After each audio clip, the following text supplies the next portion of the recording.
K방산을 위협하는 진짜 상대는 중국도 터키도 아닙니다. 바로 우리에게 무기를 사가는 고객입니다. 이게 무슨 뜻일까요? 한국이 무기를 파는 게 아니라 무기 만드는 법을 함께 넘겨주고 있다는 뜻입니다. 그리고 그 끝에서 우리가 가르친 나라가 몇 년 뒤 한국의 경쟁자가 되어 돌아옵니다. 오늘은 K방산 수출 잭팟이라는 환호 뒤의 숨은 구조, 그 진짜 청구서를 끝까지 뜯어보겠습니다. 지금 한국 방산은 사상 최대 수출 호황을 누리고 있습니다. 폴란드에는 K2 전차 1000대, 인도에는 수십조 원짜리 전투기 사업에 문이 열리는 중입니다. 그런데 이 화려한 계약서들을 한 장씩 넘겨보면 똑같은 요구가 박혀 있습니다. 완제품으로는 받지 않겠다는 것입니다. 자국 영토에서 자국 기업의 손으로 직접 만들겠다는 것입니다. 먼저 폴란드부터 보겠습니다. 현대로템 발표에 따르면 2025년 8월에 체결된 K2 전차 2차 이행 계약 규모는 65억 달러입니다. 여기서 핵심은 금액이 아니라 방식입니다. 1차 계약 때는 창원 공장에서 만든 완제품을 그대로 보냈습니다. 그런데 2차부터는 결이 다릅니다. 한국 표준형 K2는 국내에서 생산하되 폴란드형인 K2PL은 폴란드 현지의 부마르 와뱅디 공장에서 조립하기로 했습니다. 여기까지면 현지 조립 좀 하는구나 싶으실 겁니다. 그런데 넘어가는 기술의 범위를 보면 이야기가 완전히 달라집니다. 폴란드 국방부가 공개한 내용에 따르면 K2와 관련된 약 3,800개 부품 항목의 생산 정비 기술이 폴란드로 이전됩니다. 이 정도면 단순 조립이 아닙니다. 폴란드 현지 매체조차 장기적으로는 부품 국산화와 독자적인 성능 개량까지 가능하다고 평가했습니다. 쉽게 말해 폴란드가 언젠가 K2를 닮은 자기 전차를 스스로 손볼 수 있게 된다는 뜻입니다. 실제로 계획상으로도 2028년에는 국내에서 K2PL 몇 대를 제작해 기술 이전을 지원하고 2029년부터는 폴란드 현지 조립으로 무게추가 넘어갑니다. 인도는 한 발 더 나갑니다. 글로벌 이코노믹 보도를 종합하면 인도는 프랑스 라팔 전투기 114대 추가 도입을 추진하면서 18대만 프랑스에서 직접 받고 나머지 90여 대, 전체의 80%를 웃도는 물량을 인도 현지에서 라이선스 생산하라고 요구했습니다. 완성된 전투기를 이 정도 비율로 현지 생산하라는 요구는 업계에서도 사실상 전례가 없는 수준이라고 평가합니다. 그리고 이 두 장면이 공교롭게도 이번 달에 터졌습니다.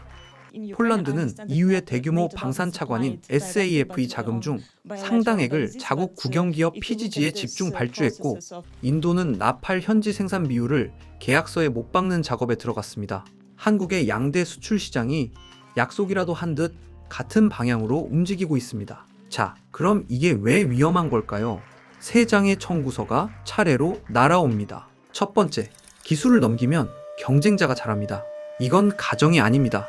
이미 한 번 겪은 일입니다.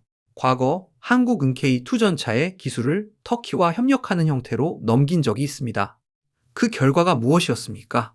터키는 그 경험을 바탕으로 알타이라는 자국 전차를 만들어냈고, 지금은 이걸 유럽과 중동 시장에 수출하겠다고 나서고 있습니다. 우리 기술로 출발한 전차가 이제 우리 전차의 수출길 앞을 가로막는 경쟁 상품이 되어 돌아온 셈입니다. 물론 여기엔 반론도 있습니다. 알타이 역시 핵심인 엔진과 변속기, 이른바 파워팩은 결국 외부에 의존했고, 터키의 실제 수출 실적도 아직은 제한적이라는 지적입니다.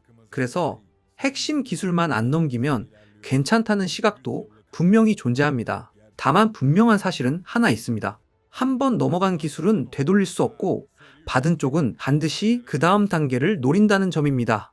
두 번째 청구서, 현지 생산은 통제권을 빼앗아갑니다. 완제품을 수출할 때는 품질도 납기도 한국이 쥐고 있습니다. 그런데 생산을 현지로 넘기는 순간 한국 기업이 통제할 수 없는 변수가 쏟아집니다. 현지 부품업체의 품질, 현지 인력의 숙련도, 현지의 행정 절차까지 전부 변수가 됩니다. 실제로 딜사이트는 이 상황을 잭팟 속의 그림자라고 표현했습니다. 한화 에어로스페이스가 인도에서 K9 자주포를 생산할 때 현지 부품업체 문제로 공정이 지연되며 납기 부담을 떠안았던 전례가 대표적입니다. 계약서상의 매출은 화려한데 그 매출을 실제로 손에 쥐기까지는 통제 불가능한 지뢰밭을 건너야 한다는 뜻입니다. 세 번째, 그리고 가장 중요한 청구서입니다. 이건 한국만 당하는 문제가 아니라 무기를 파는 모든 나라가 맞닥뜨린 새로운 질서입니다. 프랑스 다소 역시 인도의 요구 앞에서 기술 유출과 자국 공급망 타격, 향후 정비 수익 감소를 우려하며 고심하고 있습니다. 미국도 러시아도 인도 시장에서 똑같은 압박을 받고 있습니다. 즉, 이건 K방산이 못나서 당하는 일이 아닙니다. 무기 시장의 규칙 자체가 완제품 판매에서 기술 이전과 현지 생산으로 바뀐 것입니다. 문제는 한국이 그 규칙 변화에 가장 취약한 자리에 서 있다는 점입니다. 왜냐하면 한국 방산이 내세워온 최대 강점이 바로 빠른 납기와 합리적인 가격의 완제품이었기 때문입니다. 그 강점이 통하지 않는 시장으로 판이 바뀌고 있는 겁니다. 가장 잘 드는 칼이 가장 쓸모 없어지는 전장으로 끌려가고 있는 셈입니다. 여기까지가 또 수출 잭팟이라며 박수 칠 때 잘 보이지 않는 그림입니다. 화면에 보이는 건 계약 규모와 환호뿐이지만 그 아래에서 K방산의 사업 모델 자체가 통째로 흔들리고 있습니다. 제가 이 뉴스를 보며 가장 먼저 떠올린 질문은 이것입니다. 국산이라는 말의 경계는 도대체 어디까지일까요? 기체에 태극마크가 붙어 있어도 그 심장인 엔진과 핵심 소프트웨어가 라이선스라면 그것을 온전한 우리 것이라고 부를 수 있겠습니까?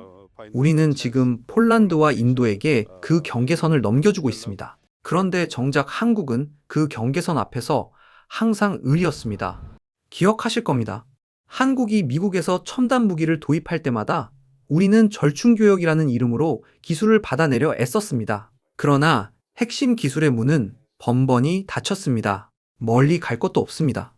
국산 전투기 KF-21을 개발할 때조차 미국은 핵심인 AESA 레이더 기술의 이전을 끝내 거부했습니다. 우리가 을의 자리에서 그토록 받고 싶어도 받지 못했던 그 기술을 이제 우리가 갑의 자리에 서자 폴란드와 인도에게 비교적 선선히 내주고 있는 겁니다. 그리고 이 모든 이야기는 결국 한 곳으로 모입니다. 바로 자주국방입니다. 우리는 K방산 수출을 단순한 돈벌이가 아니라 경제와 안보를 동시에 떠받치는 기둥이라고 부릅니다. 그런데 그 기둥의 본질은 결국 한국 안에 있는 생산 기반입니다. 전쟁이 터졌을 때 우리 군에 포탄과 장비를 대줄 공장, 그 공장에 숙련된 인력과 라인입니다.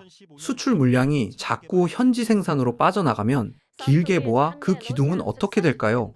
남의 나라 안보를 떠받치는 사이 정작 우리 자신의 생산 기반은 비어가는 건 아닐까요? 다시 처음의 문장으로 돌아가겠습니다.